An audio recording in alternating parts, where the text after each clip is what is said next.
Pronto, já voltamos. Geeks do meu Brasil, Edson Rossato, programa em contexto.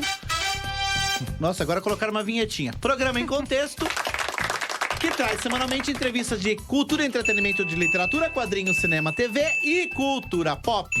E você aproveite agora para curtir este vídeo e assinar esse canal, se inscrever nesse canal para receber todas as notificações e também para você assistir a todo o conteúdo que a gente faz. A gente faz esse conteúdo com tanto carinho. Então, assim, torne mais relevante o nosso canal, tá bom? Agradeço. Bom, vamos lá. E hoje a pauta é natureza. É muito legal isso, porque nós trouxemos aqui agora um escritor que fala sobre natureza. Palmas para o nosso convidado, Leandro Dupré Cardoso. Palmas pro Leandro, grande Leandro. Tudo bem?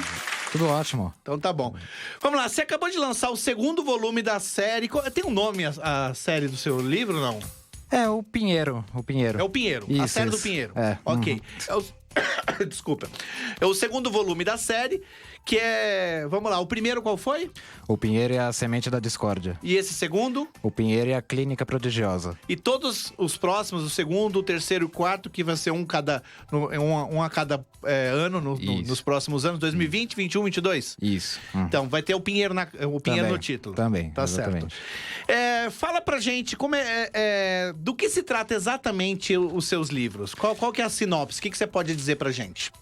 Então, o principal chamariz da série é que o Pinheiro, ele vai contar em primeira pessoa a visão dele da evolução da Revolução Industrial ao longo do tempo, como que isso foi alterando as relações da floresta com os humanos. Então, como que isso afetou o comportamento dos animais, o estilo de vida dos animais e dos vegetais também. E como ele narra na primeira pessoa, eu até brinco que ele fala, não é primeira pessoa, é primeiro vegetal, né? Primeiro vegetal, não claro. Pode ser primeira pessoa. Que aí ele tem todo esse ponto de vista diferente de quem tá sofrendo esses principais... tá sendo mais prejudicado naquilo, né? À medida que a tecnologia vai avançando, ele vai ficando mais recuado, mais desprezado ali. Tá, mas então você tá falando que... Você falou Revolução Industrial, é isso? Mas isso tem a ver também com a Revolução Industrial que a gente conhece lá no passado, lá do século XIX? Isso, ele nasceu no início do século XIX mesmo. E aí ele vai acompanhando até os dias atuais, tudo que foi alterando, assim, aquelas fases diferentes da Revolução Industrial, ele vai acompanhando como que isso foi afetando a floresta dele, a floresta caduca, no caso. Se passa onde essa história? Ela é ambientada na América do Norte, mas é uma floresta fictícia que chama Floresta Caduca, que tem relação tanto com aquela coisa das folhas, né, de caduca, das folhas caírem, né, quando tem o inverno, quanto com da floresta perder aquela noção de ecossistema mesmo, né? De você vivenciar o ecossistema, de você ter a noção do próximo, de você viver em benefício mútuo tanto com outros vegetais como com os animais também. Então numa espécie de uma simbiose, né? Isso, que cada exatamente. Um oferece alguma coisa pro coletivo ali. Exatamente, que ela vai perdendo isso ao longo do tempo, por isso que ela é a caduca também, e isso que ele vai tentando, que ele se incomoda com isso e é assim que ele vai contando a história mesmo. Então vamos lá. Isso que você contou seria mais ou menos a premissa da série, dos 5 livros. Isso. Tá. Uhum. E cada livro, ele tem uma história fechada ou digamos assim, é só um capítulo que continua? Isso. Então, cada livro ele vai ser uma história fechada, porque ele vai pegar as diferentes fases da Revolução Industrial. Então, no primeiro, o Pinheiro e a Semente da Discórdia, é mais aquela primeira fase que é mais extrativista, assim, que as pessoas não têm até tanta noção do que elas estão fazendo, assim, vai extraindo minério, extraindo pedras preciosas, sem ter noção do impacto que aquilo vai causar. É uma extração até ingênua, digamos assim, né? E como é que você... Sei lá, por que você pegou essa parte de natureza para poder contar uma história? Por que você... o que chamou a sua atenção para que você escrevesse uma série de 5 livros sobre isso? Eu me baseei muito no livro da Revolução dos Bichos, do George Orwell, que ele narra bem essa parte mesmo, né? De como que os animais foram tomando o comportamento dos humanos à medida que foram entrando em contato com eles. Então eu quis pegar isso por diferentes abordagens a partir dessas épocas. Que aí, por exemplo, na primeira fase da Revolução Industrial, que é essa mais extrativista, eles vão ter determinado comportamento também mais extrativista, os animais dessa época. E nesse livro de agora, o Pinheiro e a Clínica Prodigiosa, eles já vão ter... Esse já é numa fase bem mais recente ali, ele é ambientado na década de... finalzinho da década de 60, 70, né? Já do século XX. E ele já vai pegar esse início dessa fase de preocupação com o meio ambiente mesmo. Que é quando começam a nascer essas entidades internacionais, as principais entidades internacionais do meio ambiente, começam a nascer mais ou menos nessa época. E é isso que ele vai começar a retratar nessa segunda obra. Então, eu anotei algumas coisas aqui, que é o seguinte. Por exemplo, é um pinheiro. Pelo amor de Deus, é um pinheiro. Ele fica lá parado. Pois Ele é. fica lá parado. Como ele é um personagem que interage com os outros personagens lá e sei lá, como é que a história continua com o pinheiro parado lá? Como é que é isso? Pois é, esse é o dilema dele mesmo. Ele reclama várias páginas sobre isso, na verdade mesmo. Porque ele vê isso tudo acontecendo e ele se sente impotente para tentar fazer alguma coisa. E ele vê as outras árvores ainda mais passivas quanto a isso, né? Quanto a essas mudanças. Mas a partir disso é que ele vai pensando nas formas que ele, Pinheiro, pode conseguir fazer alguma coisa. Então eles têm... Ele vai começar a adotar os estímulos vitais, que eu chamo no livro, que é baseado até em alguns estudos que existem, assim, que as árvores elas são muito mais ativas, muito mais comunicativas do que se imagina. Porque quando tem predadores, quando tem algum tipo de ameaça, as árvores se comunicam pelas raízes, pelo ar também, pelo pólen. Então elas meio que se avisam e às vezes soltam alguma substância que evita que aquele predador avance contra as árvores. Elas tomam algumas atitudes defensivas. Você tá falando isso na natureza atual, não na sua história específica. Isso. Na natureza atual mesmo tem alguns estudos científicos que mostram isso. Mas na sua história, o Pinheiro se comunica com os outros por outro, acho que é por telepatia, é isso? Isso, então. Aí vai ter essa parte dessas substâncias que já são naturais mesmo, né? Que já existem. E além disso, ele vai, na história mesmo, ele vai ter essa parte mais fictícia de se falar por telepatia com os animais, que ele vai desenvolvendo ao longo do tempo também, que ele não aprende isso de maneira rápida. E esses estímulos vitais são interessantes, que é como se fossem mais ou menos dessa ideia de você interferir no que está acontecendo. Você tem um bicho que se alimenta de folhas e eu não quero que ele coma as minhas folhas, eu chego e mando uma substância que, sei lá, não deixa ele mais... que eu mando uma sensação de saciedade para ele não querer comer tanto, assim. Então ele faz meio isso. Quando ele vê alguma injustiça, alguma coisa que ele não concorde, ele vai mandar estímulos vitais, por exemplo, acalme-se, pensa mais um pouco. Entendi. Ele vai mandando esses estímulos pelo pólen. Esses estímulos são mais sensíveis, né? Sobre sensibilidade. Tanto sensibilidade por alguma substância, ou então por sei lá, uma vibe, uma coisa assim, sabe? Uma frequência, pólen, algo assim que tem a ver com esses estudos que você falou. Isso. Né? Tá, vamos lá. Aqui tem umas outras perguntas aqui. Então, o Pinheiro, ele é meio avesso aos humanos, né? Uhum. Ele é avesso ao humano. Mas de que maneira, como um Pinheiro tão avesso aos humanos, a ponto de tratá-los por cabeçudos, é como ele trata no livro, né? Cabeçudos, sim. né? Uhum. Conseguiu se relacionar tão bem com uma adolescente deficiente visual, que tem a ver com o livro ali, né? Isso. Que é uma das protagonistas desse de agora, o Pinheiro e a Clínica Prodigiosa. Ela não tá no primeiro volume. Não tá no primeiro. Tá no a partir do segundo. Então, como é que é ele conseguiu se relacionar com ela? Então, só para dar um panorama mais geral, no início ele ganha esse trauma com os humanos pela exploração das árvores mesmo, né? Porque logo na infância dele, ele vai ter essas lembranças de um ferrenho lenhador que vai destruir as árvores ao redor dele, que eram as mais acolhedoras na vida dele mesmo.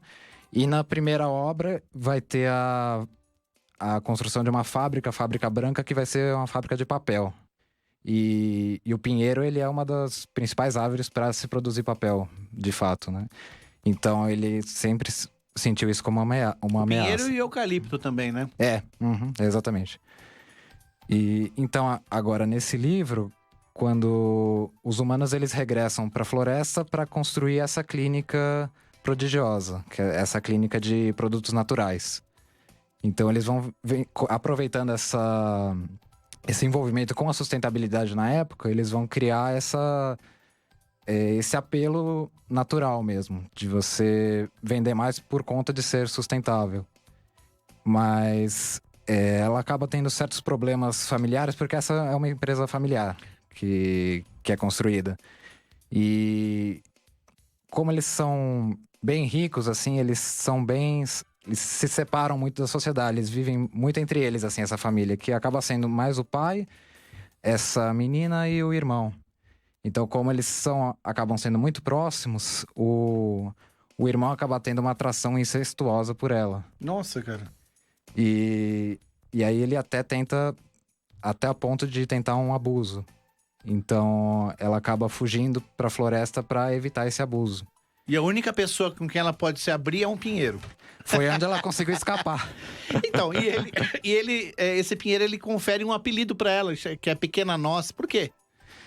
Então, porque essa primeira que eu tinha comentado do ferrenho lenhador lá no início, que na infância dele matou algumas árvores próximas dele, uma dessas árvores principais era a nogueira abarcadora, que ele chamava, que fazia comentários sobre o futuro da floresta, mas como se fosse uma profetisa, assim, que já previa essa coisa da floresta caduca, mesmo que ela vai ficando caduca ao longo do tempo, que vai perdendo essa simbiose entre os seres vivos ali.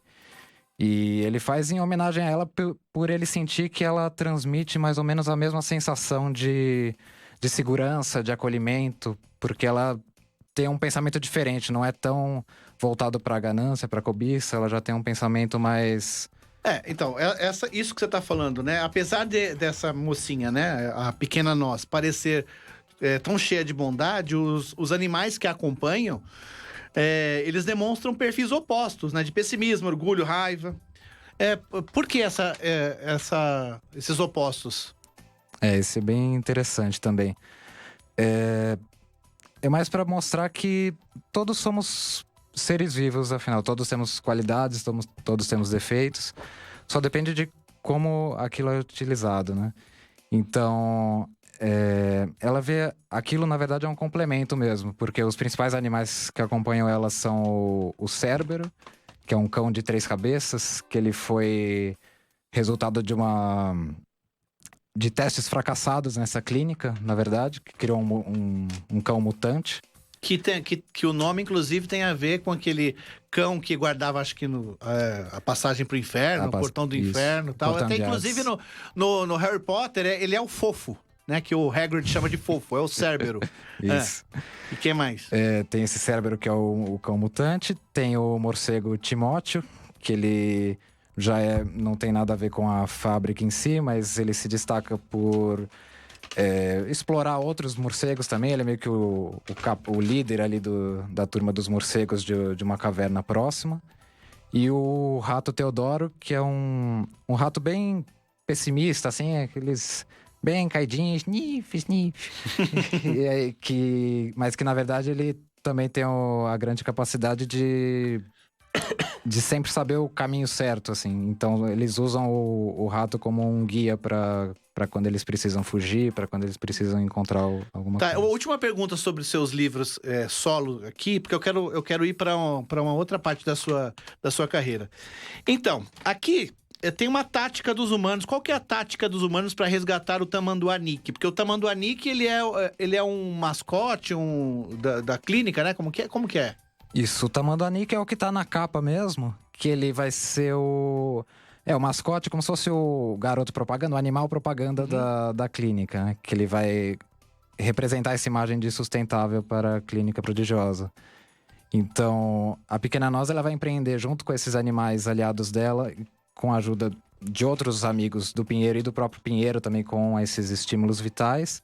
Eles vão organizar essa operação de resgate, assim, do Tamanduá Nick, dentro da clínica prodigiosa.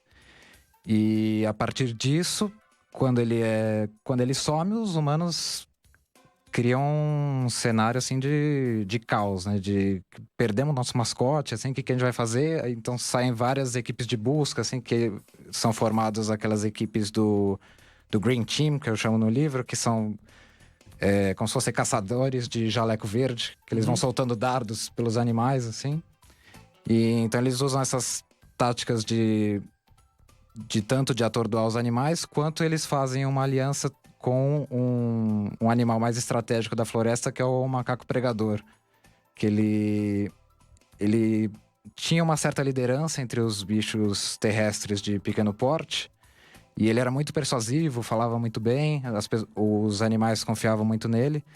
Então, os humanos perceberam isso e passaram a usar ele para passar as ideias, os intentos dos humanos para controlarem melhor os animais.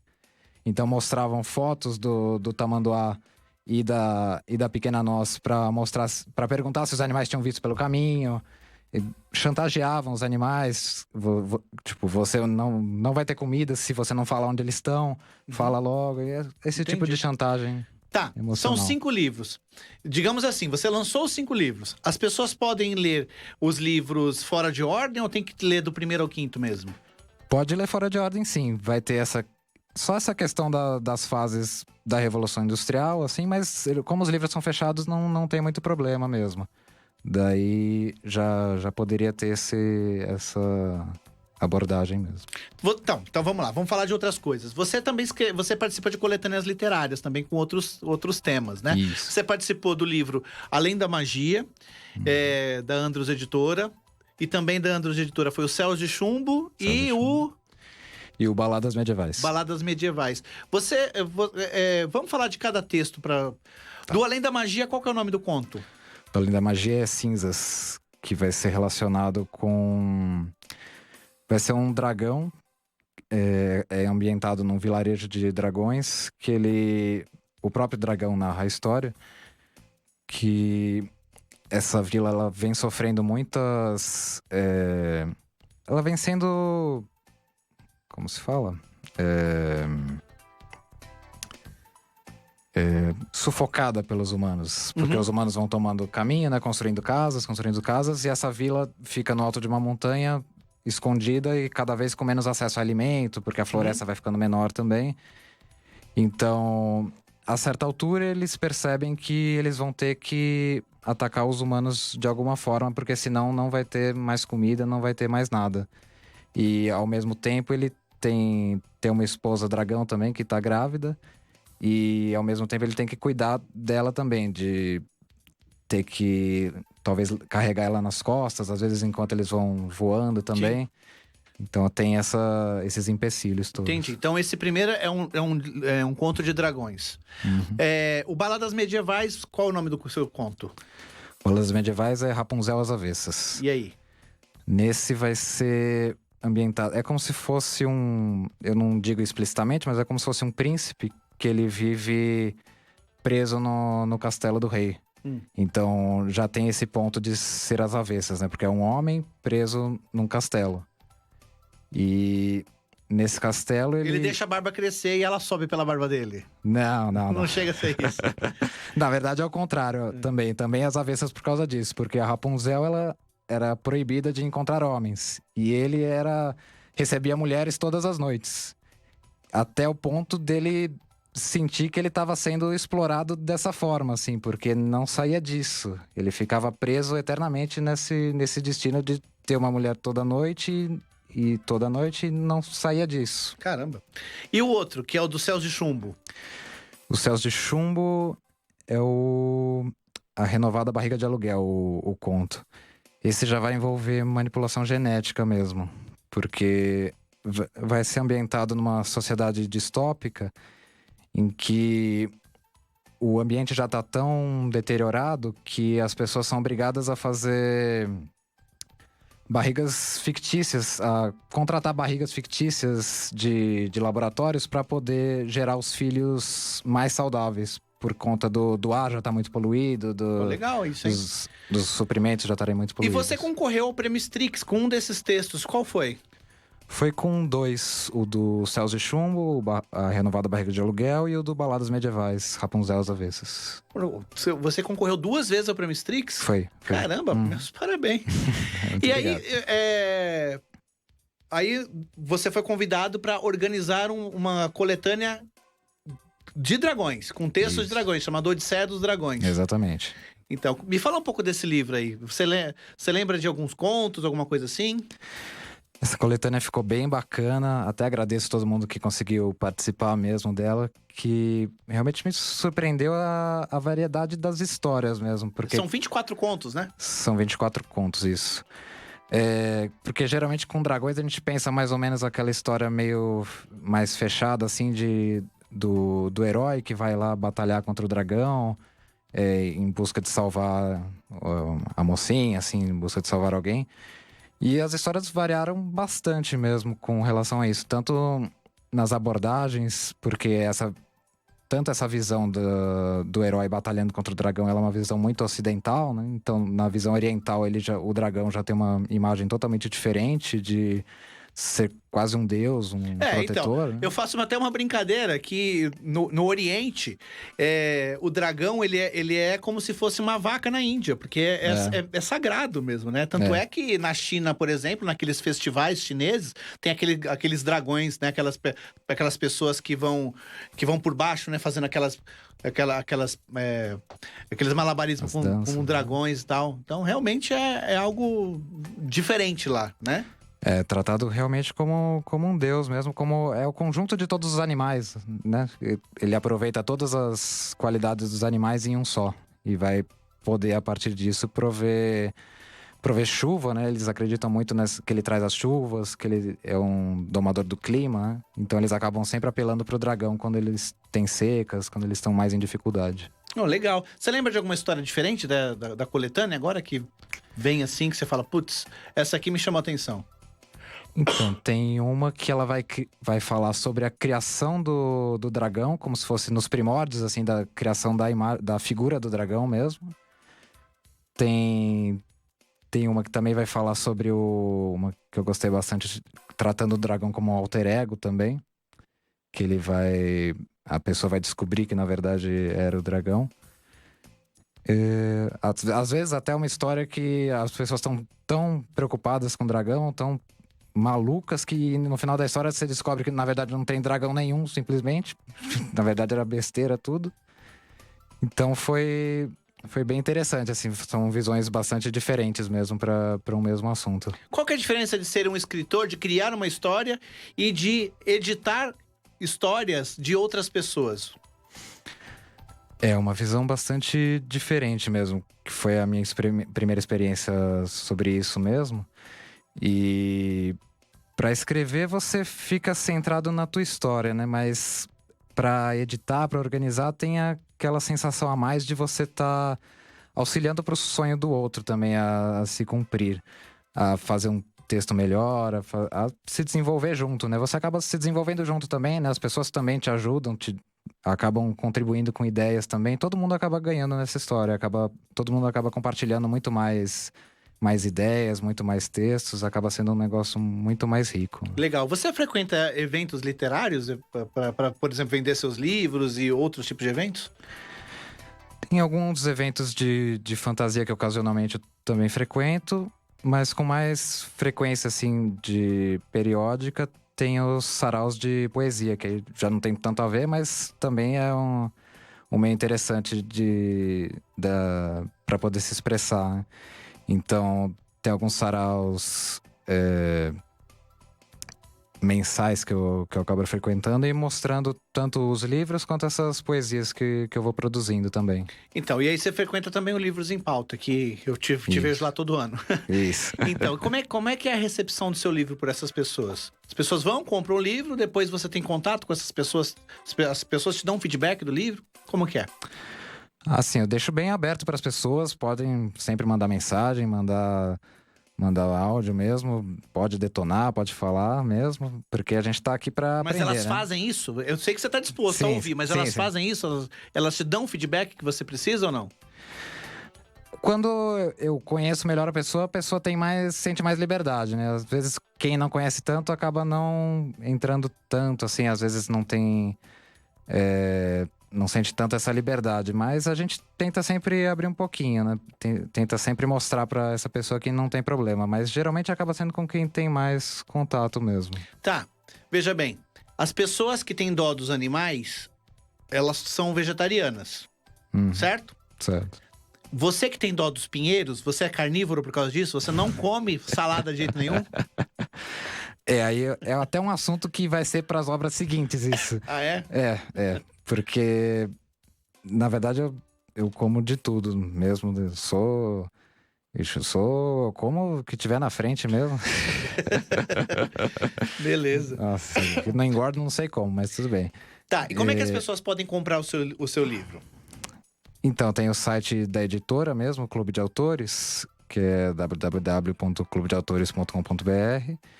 E tem os sites mais tradicionais também, do Submarino, Americanas, eles também estão disponíveis por Se a lá. pessoa quiser comprar com você, ela pode chamar no Instagram? Também. Qual que é o seu Instagram? Instagram é Leandro_Dupré, D-U-P-R-E. E o Facebook?